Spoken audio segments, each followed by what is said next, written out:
Resistance welding equipment consists of a power source and two water-cooled electrodes.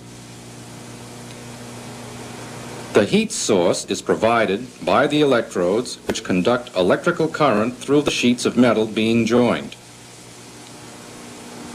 The melting occurs at the interface of the sheets of metal due to the resistance to the flow of electrical current.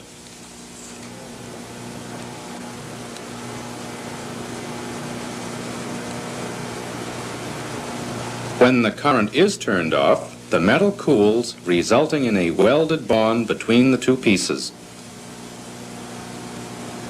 As noted earlier, the electrodes are water-cooled to prevent overheating.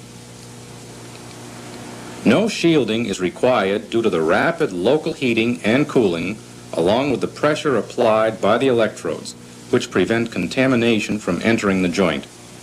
Filler metal is not required in resistance welding, and we always use the lap joint.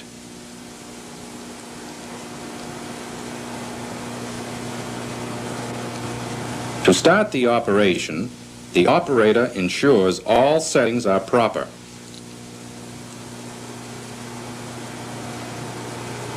He assures the correct electrodes are installed.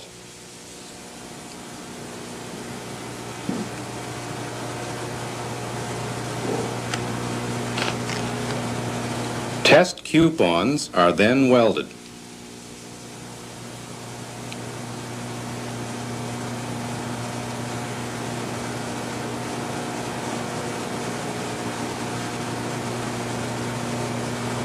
This is followed by a peel test to verify adequate fusion.